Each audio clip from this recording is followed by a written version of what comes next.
Hello students, how are you all. I hope कि आप सभी बहुत अच्छे होंगे और आप सभी ने जो पिछला चैप्टर है वो अच्छे से कंप्लीट कर लिया होगा। So now let's move into the chapter number 6 and the chapter name is singular and plural nouns.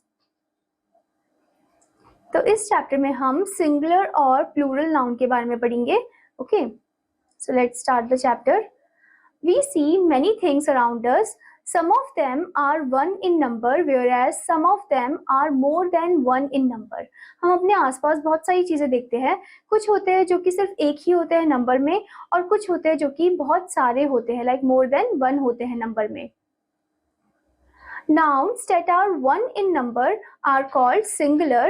Nouns that are more than one in number are called plural. अब जो सिर्फ एक ही होते हैं नंबर में उन्हें हम सिंगुलर बोलते हैं, और जो मोर देन वन होते हैं उसे हम प्लूरल बोलते हैं। A noun can mean one or more than one person, place, animal or thing. We add s to some noun to make them more than one. अब एक नाउन जो है वो वन भी हो सकता है, मोर देन वन पर्सन या प्लेस या एनिमल या थिंग भी हो सकता है। तो उसमें हम क्या कर देते हैं, जब मोर देन होता है तो एस लगा देते हैं, ठीक है, उसी स्पेलिंग के लास्ट में। Now look at the pictures given below and learn singular and plural. आपको पिक्चर को ध्यान से देखना है और आपको याद करना है सिंगुलर और प्लूरल, ठीक है। जैसे कि आप यहाँ पर देख सकते हो, one bird, then many birds. Bird में आपने BIRD बर्ड लिखा, पर मैनी बर्ड्स के लिए आप क्या करोगे, BIRD स्पेलिंग सेम रहेगी, बस लास्ट में आपको S लगा देना है। ओके, ऐसे ही one dog, many dogs, DOGS, ठीक है, लास्ट में S लगाना है। Can you see the difference between bird and birds in column 1 and dogs in column 2? आपने देखा होगा इनमें क्या डिफरेंस है। ओके, bird और dog means only one bird or one dog. Simple bird और डॉग का मतलब है सिर्फ एक डॉग या फिर एक बर्ड। ओके, बर्ड्स और dogs mean more than one birds और डॉग्स। अब बर्ड्स और डॉग्स का मतलब है कि एक से ज्यादा बर्ड्स और एक से ज्यादा dogs.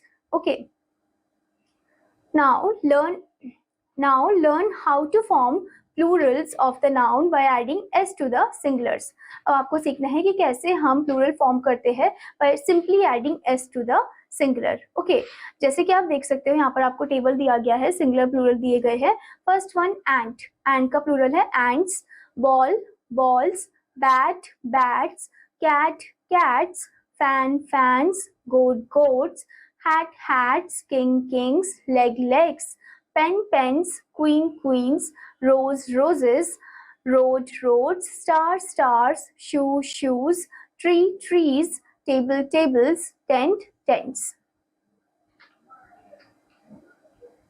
Now student, the next thing is rules for forming plural. अब कुछ ऐसे रूल्स है जिसमें आप प्लूरल फॉर्म करोगे, ठीक है। जैसे कि फर्स्ट पॉइंट आपको दिया गया है, if a noun ends in S, double S, X, SH और CH, its plural is formed by adding ES. Okay, अगर कोई नाउन एंड हो रहा है S में, डबल S में, X में, SH में या CH में, तो उसका प्लूरल फॉर्म होगा जब हम सिंपली उसमें ES ऐड कर देंगे। ओके, जैसे कि आप इस बॉक्स में भी देख सकते हो, गैस का प्लूरल हो जाएगा गैसेस, आप सिंपली ES ऐड कर दोगे।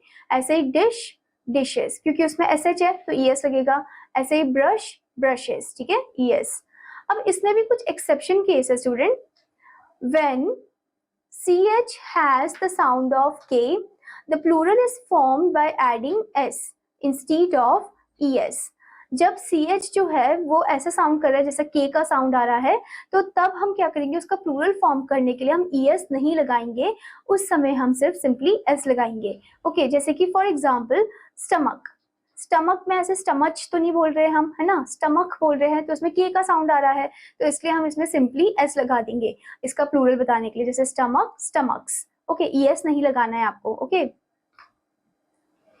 now next point is, if a noun ends in Y and there is a consonant before Y, the plural is formed by changing Y into IES. अगर कोई noun है और वो and हो रहा है Y लेटर पे, ठीक है, और Y से पहले क्या है, कॉन्सोनेंट है, ओके, तो हम क्या करेंगे, Y को रिमूव कर देंगे और उसके जगह हम IES लगा देंगे उसका प्लूरल बनाने के लिए। जैसे कि सिटी, सिटीज, Y हटाकर IES। ऐसे ही story, stories. Okay, now next point, If a noun ends in y and there is a vowel before y, then the plural is formed by adding s to it. अगर कोई noun है जो कि and हो रहा है letter y में और y से पहले एक वॉवल है, तो हम y को नहीं हटाएंगे, हम क्या कर देंगे, सिंपली s लगा देंगे, ठीक है, प्लूरल बनाने के लिए, जैसे कि डे डेज, मंकी मंकीज। पर इसमें भी स्टूडेंट कुछ एक एक्सेप्शन केस दिया गया है। Okay, so the next point is if a noun ends in o, sometimes the plural is formed by adding es. अगर कोई नाउन एंड हो रहा है लेटर ओ में, तो तब हम क्या करते हैं, कुछ टाइम ऐसा भी होता है कि हमें क्या लगाना होता है, es लगाना होता है प्लूरल बनाने के लिए। ओके, जैसे कि टमेटो टमेटोज, ओके, es लग जाएगा, ओ नहीं हटेगा। ओके, ऐसे ही पोटैटो पोटैटोज। पर इसमें भी आपको कुछ एक्सेप्शन केस दिया गया student. There are some nouns ending in o but they take only s to form plural. कुछ ऐसे भी नाउन होते हैं जो एंड तो हो रहे लेटर o में, पर तब उनके पीछे क्या लगेगा, es ना लगकर s लगेगा सिंपली। ओके, जैसे कि photo photos, piano pianos. Okay, now next point, if a noun ends in f or fe, sometimes the plural is formed by changing f or fe into ves। अगर कोई noun and हो रहा है letter f में या फिर fe में, तो उसमें क्या होता है कि हम f और fe को हटा देते हैं और उसकी जगह ves लगा देते हैं प्लूरल बनाने के लिए, जैसे कि thief thieves. Okay, THIEVES। Okay, हमने fe को हटा दिया है। ऐसे ही नाइफ नाइव्स, fe को रिमूव करके ves।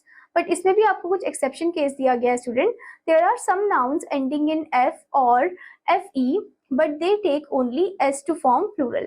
कुछ ऐसे नाउन भी होते हैं जो f या fe में एंड हो रहे हैं, पर उनमें प्लूरल बनाने के लिए s ही लगाया जाता है सिर्फ। ओके, जैसे कि प्रूफ प्रूफ्स, ठीक है, सिंपल s लगाया गया है। सेव सेव्स, यहाँ पर भी सिंपल s लगाया गया है। Okay, Now the next thing is the plural of some nouns are formed in an irregular manner। कुछ नाउन के जो प्लूरल होते हैं वो irregular manner में फॉर्म किए जाते हैं, जैसे कि टूथ टीथ, ठीक है, तो यहाँ पर आप देख सकते हो डबल ओ हट के डबल ई आ गया है वॉवल।